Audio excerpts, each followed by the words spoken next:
Hello, it's me, your favorite friendly neighborhood white guy. Would you like to talk about children's entertainment and food franchises, haunted robots, and some intense beef between a lot of people who are very, very disturbed? Well, that's great, because that's exactly what we're talking about today, because today's topic is... the Walten Files? There's gotta be some sort of mistake. See, I wanted to talk about Five Nights at Freddy's again, but the Walten Files is something I'm not very familiar with, and also it's just kind of not my thing. You know? Why do we want to talk about that? Besides, isn't it just kind of a blatant FNAF ripoff with no merit of its own, and not really worth talking about to begin with?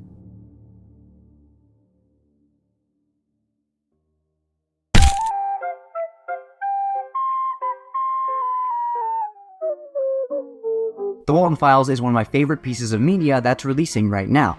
Well, I say right now, but the fact of the matter is there actually hasn't been a new installment in quite some time, and I know that because I'm saying that now, as I'm making this video, there's probably going to be a new installment that drops. But I'm not changing this video if that happens. I am not changing this video if that happens! The Walten Files started in 2020 as an analog horror series created by Martin Walls. And ever since, it's seen some immense popularity, thanks to its engaging story, its terrifying scares, and its fantastic art style. I don't really know how to describe its art style, but it's very unique, and you know it when you see it, and I just really like it. Like, this looks pretty cool, right? Like, I'm not the only one who thinks this is a pretty cool art style.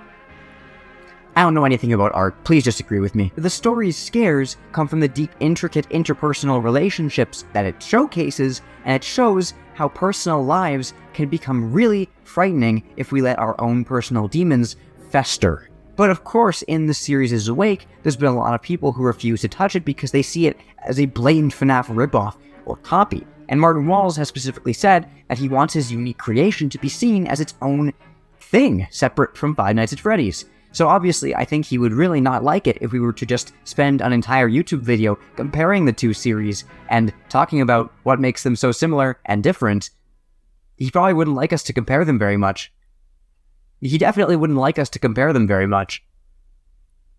Anyway, in this video, we're going to be comparing the two series. Martin, if you're watching this, I apologize, but I think in time you will realize why I've made this video. As I mentioned in my last video, Five Nights at Freddy's is a series that has spawned copious amounts of fan art, fan games, fan fiction, and just some really creative and cool stuff, and also terrible nightmares, the likes of which you've never seen. But it also has a fantastic foothold in the analog horror sphere. Analog horror, in case you don't know, is a form of storytelling designed to look and feel like old VHS aesthetics from a couple decades ago. And it's designed to specifically look like old movies and broadcasts, specifically broadcasts, but even just general dingy VHS tapes you might find in your grandmother's attic from long ago. And FNAF has been a fairly big inspiration for this, with several series like Baddington's Harmony and Horror, Scumpus McGrimpus, this person's FNAF VHS tapes, which literally are just about Five Nights at Freddy's, and the Walten Files, which has undoubtedly taken some big inspiration from it. So I guess my big question is this: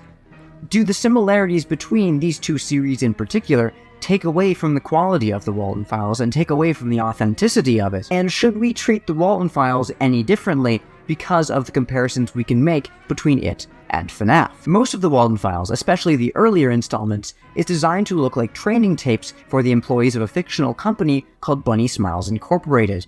Their most popular product is a restaurant called Bond's Burgers, which is a fun place for children where I'm sure nothing bad will ever happen. Oh no, how could this happen? How could it? Now, there's some obvious similarities here between Bond's Burgers and another fictional company, Chuck E. Cheese. Fazbear Entertainment. Fazbear Entertainment from the FNAF series creates restaurants called Freddy Fazbear's Pizza, which is also a delightful place for children where nothing will ever go wrong. Oh no, not again! Why does this keep happening in these places? And yeah, considering this is basically the first piece of information we find out about the Walten Files, that Bond's Burgers exists, and it's a company, and it's very similar to Fazbear Entertainment, when I first started watching this series, what I thought was, oh, this is just a thinly veiled way to tell yet another FNAF story. This was, of course, before I realized what the Walten Files was really about, and why it was very, very important that I cared. Two very troubled men named Jack Walten and Felix Kranken.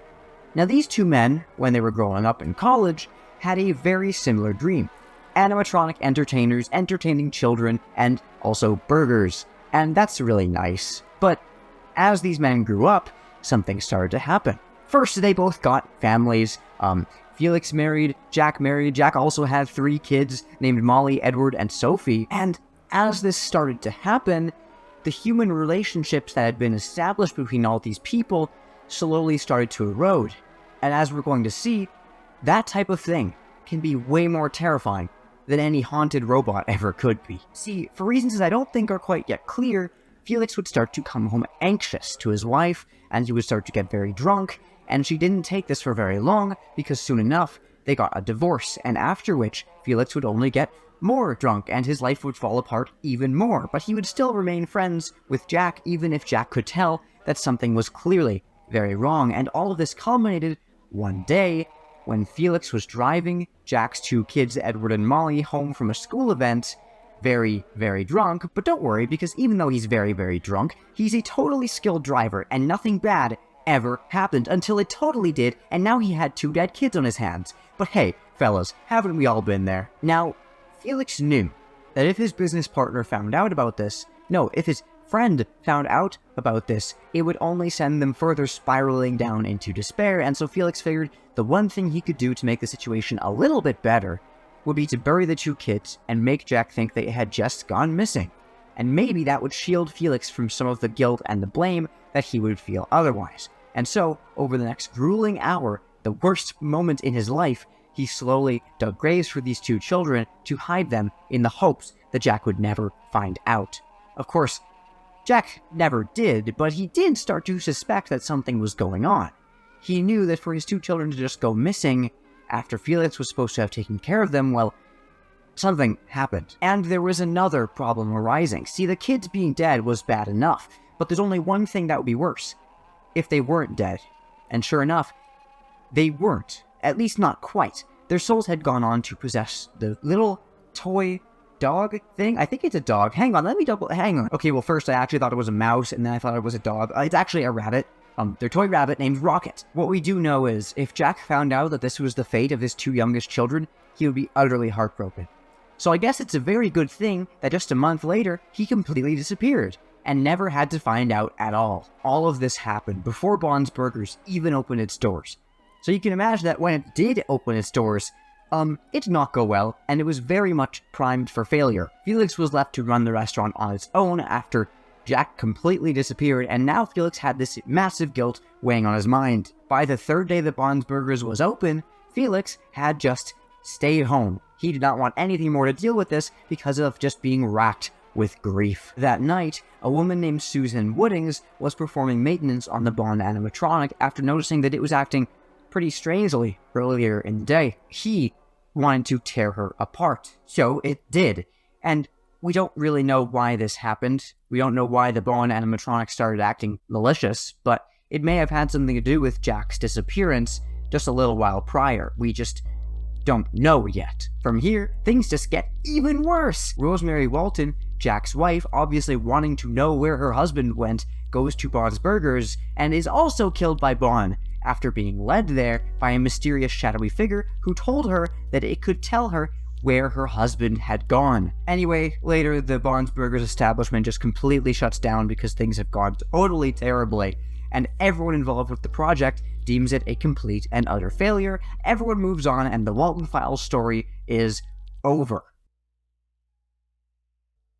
At least, that's what I would have said if we could just leave our demons alone and just move on, but obviously we can't do that, and so, thanks to the choices of a few specific people, the Bond's Burgers story and the Walten Files story isn't quite over yet. See, even after everything involved with the restaurant was led to a storage facility and locked up, something about this place just called to people, and they couldn't avoid it.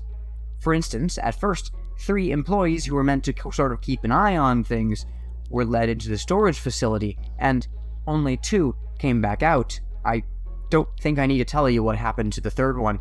4 years later, a man named Brian also went into the facility, and before his own death, he managed to let at least one of these animatronics out into the greater world, and that is something that's going to be a very big problem later. Finally, and this takes the cake, the last living member of the Walten family their first eldest daughter, Sophie, is obviously still alive, and she's found safety in pills that allow her to just forget her family's past. Because I wouldn't want to remember all that either. But one day, her friend shows her a video game by the old Bunny Smiles Incorporated company. And this video game, it becomes clear, is not just another simple product of Bunny Smiles, it's another way for these memories to live on, and for these horrible tragedies to seep into the lives of the people who still exist and have managed to forget them. And as Sophie plays this old video game, she slowly starts to see hints of what went on at Barnes Burgers, and all these events that I've described are kind of separate, you know? They don't all feel terribly connected, but they're slowly coming together to culminate in the horrible tragedy that will be... We don't really know yet, actually. We haven't finished the series yet, there's still more of it that hasn't even been released, so this is kind of what we've got for now. But even so, it's really compelling. And it's okay that we don't have the full story yet, because one, it allows you to now enjoy this story with all the knowledge you need to be caught up, and also because for this video's purpose, we don't need to have the answers to everything, we just need this general overview, and from there, we can take a step back for one moment and go back to what we were talking about before, Five Nights at Freddy's.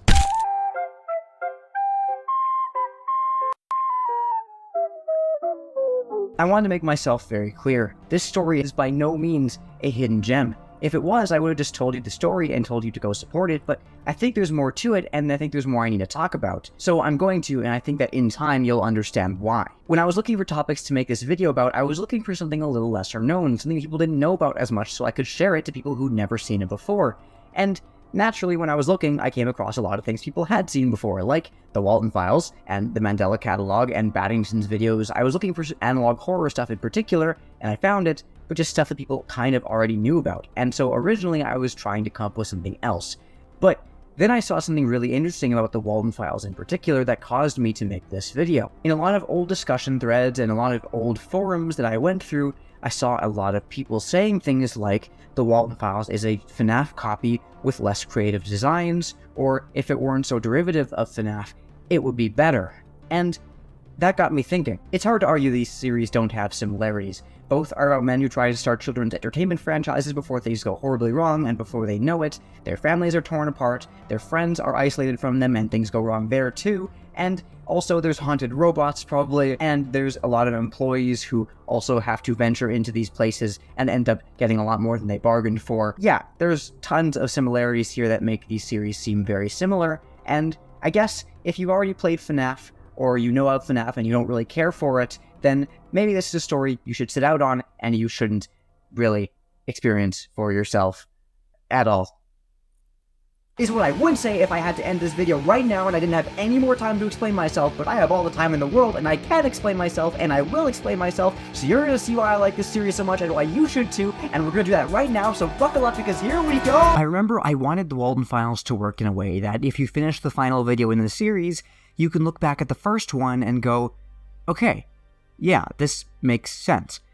I really don't like writing stories as they go, because then you have these little inconsistencies that make the narrative feel not quite right, so I wrote it down since day one. This is an excerpt that Martin Walls did with Know Your Meme, where he described where he came up with the idea for the series and how he feels about its massive popularity, and these do not strike me as the words of someone who's creating a derivative FNAF copy. These strike me as the words of someone who really cares about the story he's trying to tell, and who knows there's something about it that people are going to enjoy and find unique, and someone who took inspiration from FNAF's story, only to realize that people had already formed their own opinions on that story, and they'd also formed their own opinions on his as well, before he'd even finished it. And there's something really interesting, and I think kind of scary about that, because it shows how we interpret imitation and inspiration in media, and also, it's by far not the most famous example of this thing happening. Let me share some more. The 1999 film The Matrix was heavily influenced by a lot of things, especially Japanese animated films such as Ghost in the Shell and Akira, and to people who had seen those works when The Matrix came out, it seemed pretty derivative, and a lot of shots from that film and scenes and ideas from that film were kind of taken from those movies, and repurposed for this new story. And it's because of that a lot of people didn't really care to check out The Matrix. Now keep in mind, a lot more people did, and The Matrix has been hugely successful to this day, and it's told a very interesting, compelling, and original story, but it's interesting that that happened because of what happened next. This subset of people who didn't want to see The Matrix because they didn't think it was terribly original would remain, and The Matrix, on its own, would stir up an entire new concept in sci-fi and storytelling in general that many other movies would try and take and use for themselves in their own movies. And you could see The Matrix's influence on films from the next 20 years onward. So, it's really funny that when the Ghost in the Shell live-action remake came out a little later, there were several people who saw it as a ripoff of The Matrix and films like it, because it seemed so similar when Ghost in the Shell was actually the original. And that's so ironic that I find it really funny. But again, this is a great example of what I'm talking about. In the Walten Files, the focus is very clearly on the human stories of this world. FNAF had this too, to an extent, but not nearly as clearly. The Walten Files is very much about people who are existing in a world that's starting to be filled with creatures that are growing hostile to them, and their own grief. In FNAF, unless we're talking about the books or maybe the upcoming movie, the focus has always been on the animatronics, and the people have just been in the background behind the curtain. You look at any FNAF game, and the only time that we've seen people really in them, apart from 2D sprites, is in the latest Security Breach game. FNAF has always been more about the animatronics, at least when it comes to the story it's presenting to people. If you dig deeper, you can find stuff about the Afton family and the deep, dark secrets that are going on behind the surface, but that's not really what it showcases most prominently.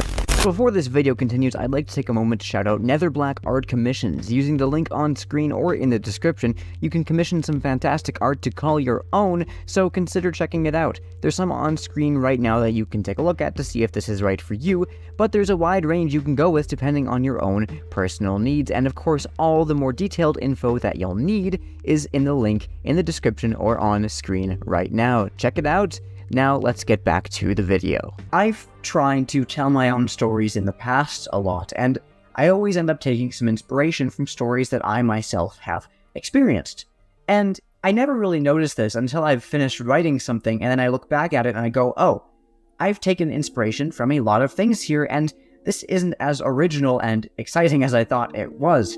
It's kind of just full of ideas that I got from somewhere else, and so I never finish these stories. I'll always start writing something new, and I'll end up doing the exact same thing. I'll take inspiration from stuff like Attack on Titan, or Star Wars, or Vinland Saga, or Batman, or literally the Bible, and it's gotten weird. I'm even writing my own analog horror series right now, which is based on a couple things like the Walten Files, or the Mandela Catalog, and even an old 15-year-old internet mystery that's been going on for ages now, and that I should probably talk about on the channel at some point, because otherwise I'm going to go insane. I mean, seriously, the last video I put out on this channel is quite comparable to a Super Eye Patch Wolf video about Garfield, and you may be wondering, hey, how could he take a video about Garfield and turn it into a video about Five Nights at Freddy's? But that's kind of what I did. I mean, most of the video is unique, but the first 30 seconds of both videos are very comparable. They're very similar. The title of both videos are very similar. And isn't that kind of enough for it to be really just copying that other video? And if it is, what does that mean about me and the stuff that I make when I try and be creative? Sure, I recorded the video myself. I wrote it myself, and I edited it myself, but does that really matter at that point? When a lot of things are very clearly influenced by other creators, does it matter?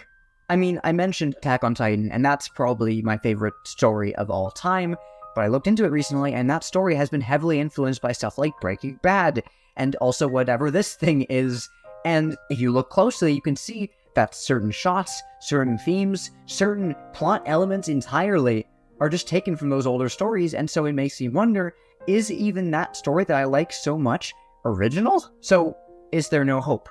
Are we all just trying to create new things, toiling on the backs of those who made stories before us, when in fact creativity has been dead the whole time, and we're making nothing of value anymore? Maybe we never even did. Is it hopeless? Is this all there is? Are we just going to keep creating derivative things forever? Maybe that's the case. Maybe that's what's going on here, and maybe we should just give up entirely. Or should we? Look, while making this video, I kind of had an idea of what I wanted to talk about. I knew the questions I wanted to answer, and I knew how to answer them, and so it's weird that even while I'm recording this, I go back to those same questions, and I kind of wonder if I do have answers for them. Maybe I don't, and I'm not really sure. All I do know is that while I was watching the Walten Files, I got something out of it that I hadn't got out of anything else before that. I remember it didn't feel like any particular FNAF game, it felt like its own thing. The story felt unique, and it did things that I haven't really seen any other story do nearly as well. It tackles grief in such a fantastic way. I mean, I have never seen another series show a man make the worst decision of his life and show him dealing with that in the most real and raw way possible. It's done really well. And I mentioned before that there's some differences between FNAF and the Walten Files, but I think the most important one is my personal experience with them both, because they've been entirely different. I think they're scary in entirely different ways. Maybe someone else will disagree, maybe to some of you they really do seem the same, and I can't really fault you for that. That's your experience with the series, and I can't really claim that that's wrong. But it seems like a lot of people agree with me. It seems like a lot of people see this as something new and exciting, and I think when it comes down to what makes the difference between imitation and inspiration, that's it. It's what our personal experiences end up being. There's no real rule for how to tell if something is just a blatant copy or if it's something unique and fresh that just happens to be inspired by what came before it. I don't think there's really any rule to that. I think it comes down to what we experience as an audience and what we dictate for ourselves. If when I was watching the Walten Files, it felt the same as FNAF, just with a few different character names and a few different event names changed, then yeah, I'd say it's an imitation. It's not anything really new to get excited about, at least for me. But that's not what happened, and so I really think the only word that can be used to properly describe this series is inspired. And the fact that it's an entirely different medium also helps. The fact that it's not another game, it's an analog horror, so it already feels very different because of that. That can only help. But that's just a small piece of the puzzle. I think there's something deeper about the series that makes it fresh. I don't know if all this will make sense. Maybe it won't. I feel like I'm kind of rambling, even though all of this has been completely scripted out. It feels sort of like I'm just rambling on, trying to make sense of what I myself am thinking. And just in case that's what's going on here, I want to try and make myself as clear as I possibly can.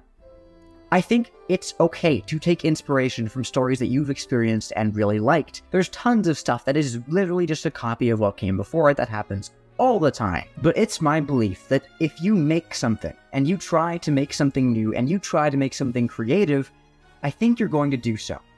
And even if you don't feel like it, I think that even if one person experiences the story that you've told and gets something new out of it that they haven't gotten out of anything else, then that means it was worth it. And even more important, it means the next thing you make is going to be even more creative, because you'll have the practice and you'll do even better. Just try and tell your story. Try and tell something that feels unique to you. And I think you'll be rewarded for it. I do. This is all why the Walten Files feels so different to me. This is why I think it's worth experiencing. This is why I think you should tell your own stories to begin with. And this is why I think that stealing is not bad. Actually, I'd like to add some nuance to my previous statement. I feel like I didn't make myself entirely clear. Stealing is very, very bad, and you should definitely not do it. And I actually would like to take a moment to say that...